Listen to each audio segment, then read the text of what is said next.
1, 2, 3. Bismillahirrahmanirrahim. Assalamualaikum warahmatullahi wabarakatuh. Mohon maaf ya, hari ini saya tidak bisa mengajar secara langsung karena ada kepentingan. Hari ini Pak Gus full online ya untuk kegiatan pembelajaran di salah satu kegiatan kementerian ya. Hari ini Pak Gus menggunakan link YouTube lagi untuk menjelaskan terkait dengan pertemuan yang ke-9, materi yang ke-9 ya, berkaitan dengan catatan pustaka. Oke, begini, dalam kita menulis karya ilmiah, setelah kita mempelajari tentang diksi dan kalimat, yang berikutnya adalah begini. Pada saat kita melakukan sitasi ya, mengambil tulisan dari orang lain, biasanya kita melakukan cara mengambil lah ya dari tulisan pada orang lain. Nah, itu namanya catatan pustaka. Jadi boleh dikatakan begini, catatan pustaka ada dua. Yang pertama ya adalah yang ada di dalam teks, itu namanya catatan pustaka. Yang ada di luar teks itu bisa disebut sebagai catatan kaki. Oke ya, kita mulai pertama. Oke, nah catatan kaki itu ya biasanya kita mengambil kutipan atau mengambil informasi dari buku ya, atau mengambil dari ini ya, misalnya internet atau dari jurnal dan sebagainya. Nah, kita cantumkan ke dalam kita atau karya tulis yang kita hasilkan. Nah, itu kemudian disebut sebagai catatan pustaka. Nah, minimal penulisan karya ilmiah itu seperti puzzle ya. Puzzle itu maksudnya misalnya begini, mengambil dari satu karya ilmiah, dari karya ilmiah yang lain kita ambil kemudian kita tata, kita atur di dalam karya tulis kita. Baik tidak begitu, tapi di bagian akhir ada yang namanya sintesis atau penyimpulan. Jadi disimpulkan di bagian akhirnya. Jadi ya, catatan kaki ada beberapa singkatan ya, ada IPIT ya, IPIT itu berada di tempat yang sama. Kalau ada yang disebut dengan objek, biasanya IPIT tadi, kemudian ada penyelingan lah ya, tapi ini jarang digunakan sekarang ya. Nah, misalnya seperti itu. Oke.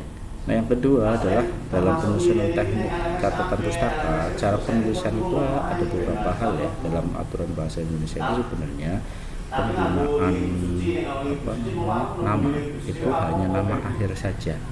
Misalnya itu ya, namanya pada saat penulisan itu penulisannya pada halaman ini saja, misalnya nama, kemudian tahun dan halaman yang dirujuk. Ini di catatan pustaka yang kita masuk.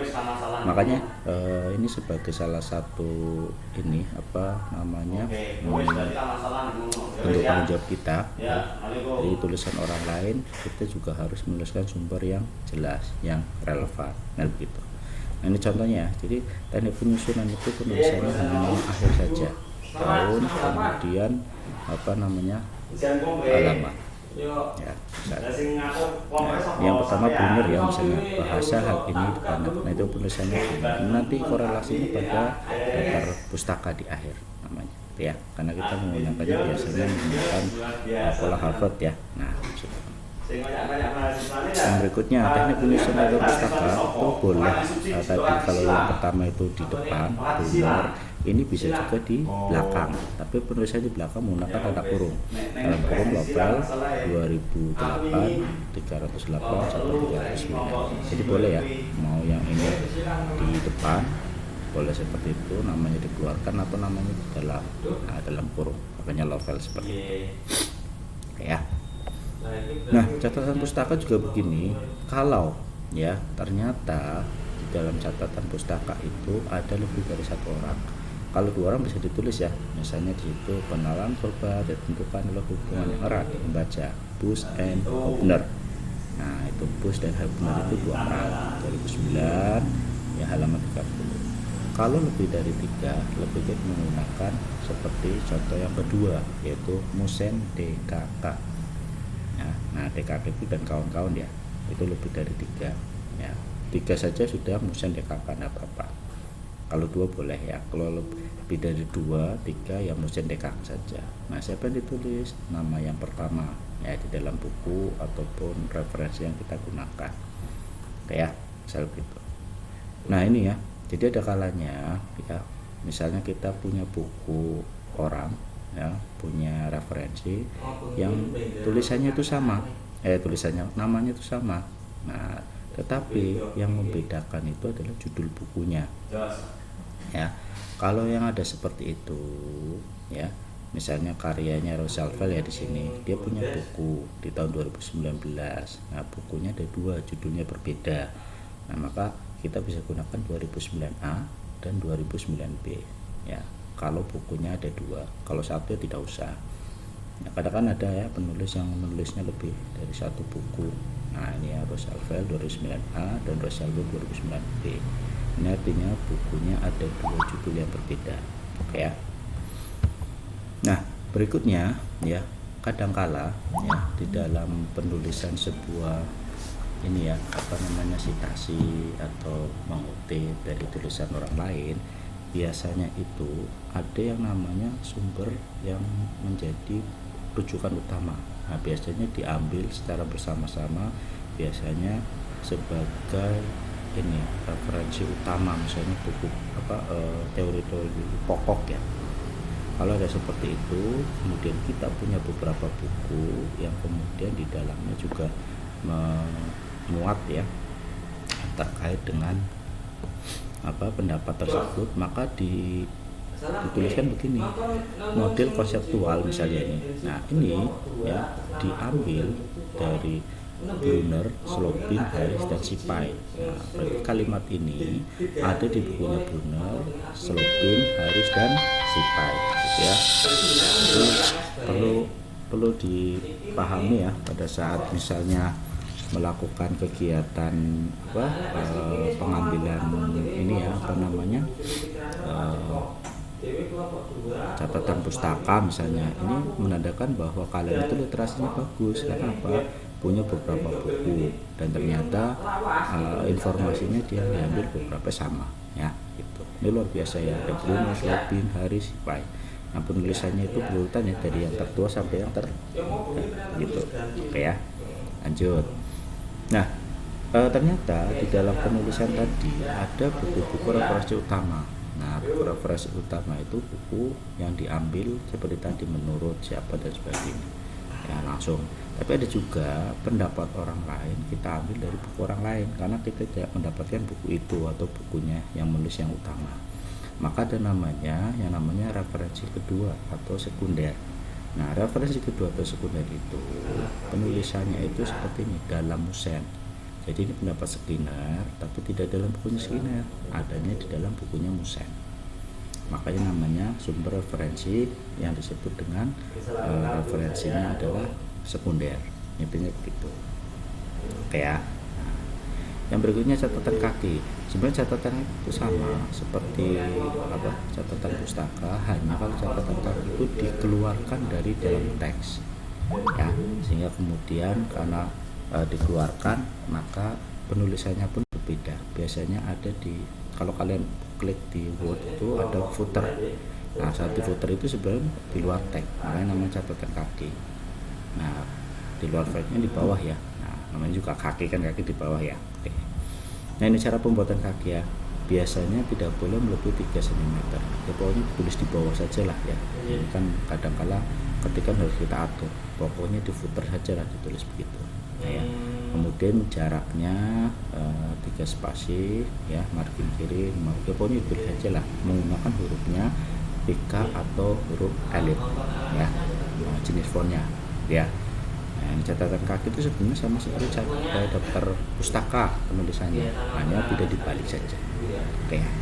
Nah, ini contohnya ada nama pengarang tidak dibalik ya. Nah, kalau daftar pustaka itu dibalik, tapi kalau ini tidak. Kemudian judul buku cetak miring ya, hurufnya. Kemudian ya, ini mengikuti aturan kebahasaan ya, jadi jangan di garis bawah, tidak boleh ya. Nah, kota terbit, nama penerbit, tahun terbit, nomor halaman ya. Nah, semuanya dengan tanda koma yang terakhir. Nah, kota terbit dihubungkan dengan data titik 2. Ini contohnya. Nah, ini footer itu begini, biasanya di bawah gitu ya. Nah, ini ya. Nah, ini footer di bawah. Oke ya. Nah, ini ya, yang contoh yang kedua ditentukan. Nah, ini ada kursornya di sini. Nah, ada kursor sini pakai 1. Nah, 1, 2. Kalau ada satu seperti ini, nah ini 1 Suwarno Handa Diningrat ya, pengantar studi CV Haji Jakarta titik 2. Nah ya, kota tadi halaman begitu ya. Ini merupakan ini ya, apa namanya, seperti daftar pustaka sebenarnya, tapi ditulisnya dalam catatan kaki. Kalau daftar pustaka kita pakainya Harvard, maka namanya dibalik, ini tidak. Bedanya kalau daftar pustaka kan tahun dulu ya, nanti kita bahas juga. Oke ya, nah ini contoh catatan kaki yang ukurannya ya lebih dari 1 penulisnya ya. Kalau seperti itu sama seperti penulisan daftar pustaka ya. Ini contohnya Sumi Winasi, Ida, Lufi, Adi ya, belajar bahasa Indonesia adalah pengarang itu lebih dari 1. Nah, catatan kaki seperti itu. Kemudian ada catatan kaki Sumi dari majalah Surat Kabar. Nah, kalau Surat Kabar itu kan bentuknya artikel, maka menggunakannya ini ada kutip. Nah, Kompasnya itu adalah ininya apa namanya, media masanya. Fajar Samudra penulisnya SMA, majalah Pelajar MOP. Nah ini MOP ya, Juni ya. Kalau ada ininya katanya bisa dilengkap. Kalau kita ya seperti ini saja bisa tidak ya, kalau lengkap dituliskan. Ini catatan kaki dari sumber buku terjemahan ya. Kadang-kala kan buku-buku referensi kita diambil dari buku-bukunya orang lain yang diterjemahkan ya. Nah, kalau terjemahan seperti ini, lelang kopi, dagang, ada terjemahan Haji B. Hasim ya, misalnya ini ya, Hasim ya. Jadi seperti ini kalau misalnya berkaitan dengan sumbernya dari terjemahan ya. Jadi Masa Velar sama sebenarnya ya. Martapuli nama aslinya Masa Velar ya. Kemudian lelang kopi Jalur Habiasi halaman ya, Jakarta ya. Nah, jika referensinya ternyata diambil dari sebuah artikel, artikel itu seperti jurnal ya kemarin ya. Nah ini juga Melani buat. Nah, kalau ada berarti editorial. Nah, biasanya dia sebagai penata penulisnya. Kalau tidak, dia tidak apa nama utamanya. Oke, ini yang dari ensiklopedia ya, boleh saja kan. Nah kalau ensiklopedia kan tidak ada ininya apa nama pengarangnya ya, maka India Encyclopedia Indonesia Jakarta gitu ya.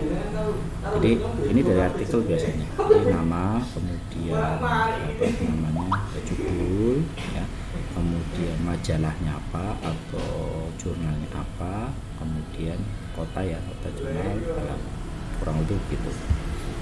Nah, yang berikutnya, yang ketiga, kita membahas tentang kutipan. Nah, kutipan ada dua, ada kutipan langsung dan ada kutipan tidak langsung. Oke, yang pertama, kutipan tidak langsung berarti begini. Tulisan yang ada di dalam teks karya ilmiah kita itu tidak sama persis, ya, ulang lagi, tidak sama persis. Nah, ini untuk mengurangi yang namanya plagiarisme. Jadi silakan kalau bisa kalian itu seperti merangkum kemarin materinya. Jadi intinya sama, maksudnya sama, sesuai dengan penulis yang tuliskan, tetapi dengan bahasa kalian sendiri. Itu kutipan tidak langsung. Ini bagus ya. Jadi kutipan tidak langsung itu bisa mengambil satu buku penuh ya, setengah buku, 1 halaman. Nah, kalau kalian menulisnya kutipan langsung kan tidak boleh, kemudian langsung ditulis ya, misalnya 100 2 halaman kamu copy semua langsung, tidak boleh ya. Lebih baik menggunakan kutipan tidak langsung. Nah, cirinya mengalami perubahan kalimat ya, tidak ada perubahan ide ya, seperti rangkuman kemarin lah ya. Disampaikan ke pemahaman penulis, artinya pemahaman kalian diakhiri dengan nama kutipan. Nah, tadi ya cara mengutipnya gimana? Contohnya begini. Nah ini ya, nah ini angka kecil ini adalah menggunakan apa catatan ini apa catatan kaki, maka makanya tulisnya di bawah. Jadi ini satu buku bisa ya, ini simpulannya 4 perspektif produktivitas ini dari satu buku, intinya itu. Nah, yang berikutnya kutipan langsung, lebih baik kutipan tidak langsung ya, lebih bagus. Yang tadi yang menurut siapa tapi kutipannya tidak langsung. Nah, kalau kutipan langsung itu sama persis tulisannya. Nah, ya kalau sama persis itu yang paling penting adalah nulisnya itu sama, misalnya ada tanda kutip tuh, ya, karena langsung sih Mokhtar berpendapat titik 2 ya, tidak satu pun. Nah, titik 2 nya ini begini, kemudian menggunakan apa tanda kutip 2 gitu ya. Nah ini langsung tulisannya sama persis dengan yang di buku. Nah, makanya kalau mau menggunakan kutipan langsung tidak boleh dari 4 baris, karena kalau 4 baris ada aturan begini. Ya, kalau 4 baris itu misalnya, mari kita perhatikan pendapat Manara. Nah, artinya kalau kalian mengambil satu halaman, menulisnya begini, ini spasinya rapat ya. Jadi kalau misalnya itu karya ilmiah, makalah atau kalau tugas akhir biasanya berapa? 2 spasi ya misalnya. Nah, kalau 2 spasi ya ini tidak boleh 2, ini tetap 1 spasi. Nah, ini yang lebih dari 4, makanya lebih baik menggunakan kutipan tidak langsung gitu ya. Kalau kutipan langsung begini soalnya nanti tulisnya ya harus sama. Oke ya. Oke, berikutnya ini ya berkaitan dengan penulisan yang diambil dari bahasa asing. Pokoknya kalau bahasa asing ya begini saja, menggunakan tanda kutip 2, kemudian Inggrisnya ditulis secara lengkap gitu ya.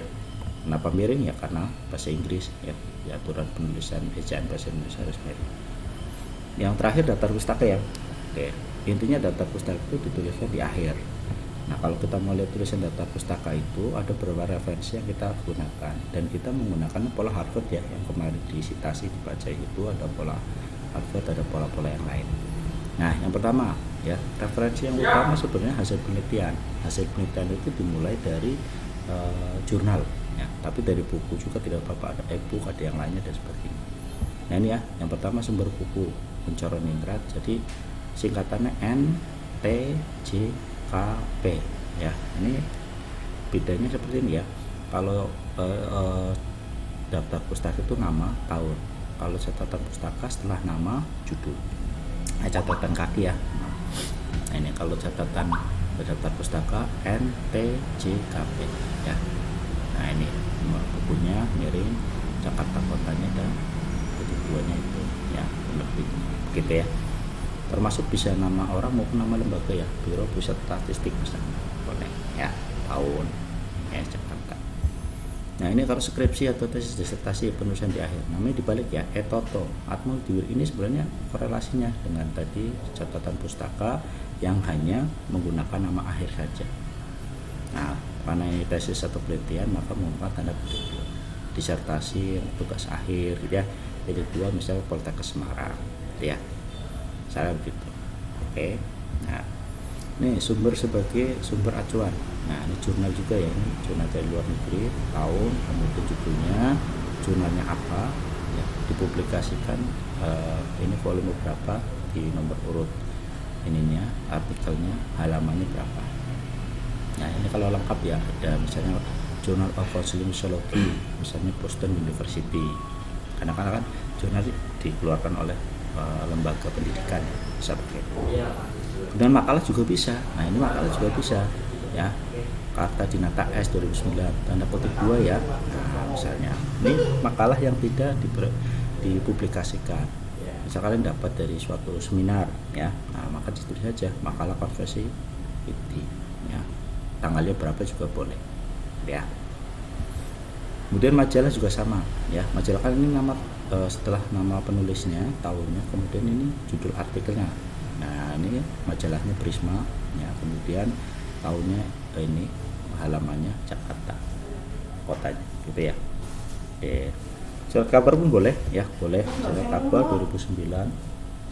Kemudian ini tanda kutip 2 ya, nama judulnya, tulisannya, kemudian suara pembaruan, nama orangnya. Nah, 1 September itu ininya ya, tanggal terbitnya surat kabar Jakarta, tahunnya, kotanya.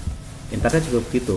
Nah, makanya kalau internet itu cari yang jangan anonim, cari ada namanya, ini judulnya, ya dituliskan ya lamannya ya, rujukan. Jadi jangan sampai kemudian kalian menuliskan www.google, nggak boleh ya, lamannya. Kemudian terakhir harus ada kapan diaksesnya, karena dia acuan kemarin dari internet banyak. Nah, itu harus acuannya tanggal berapa ya, diunduh, diakses gitu ya. Nah, ataupun ini ya, tanggal berapa lah kira-kira itu pada pengambilannya ya. Jadi itu ya tahun. Kalau sudah lengkap ya lengkap, dikasih kota ya, penerbitnya siapa kalau ada informasi. Kalau tidak ya seperti ini kemudian sebutkan, ini paling minimal ya. jangan pakai www, nggak boleh. Kemudian bagi kayak kolektif sama, ini kalau kolektif itu seperti ya proseding lah bareng-bareng begitu, Instagram gitu ya. Ini juga sama ya, kolektif dari internet, dulunya kan ini nama gitu ya. Email juga boleh ya, jarang, tapi ini bisa. Email itu misalnya dengan pembimbing, email itu dengan ahli itu bisa, laporan ya. Yang terakhir, terima kasih ya. Begitu saja untuk hari ini terkait dengan materi catatan pustaka. Mudah-mudahan bisa membuat kalian lebih jelas, lebih paham. Oke, begitu saya akhiri. Wassalamualaikum warahmatullahi wabarakatuh.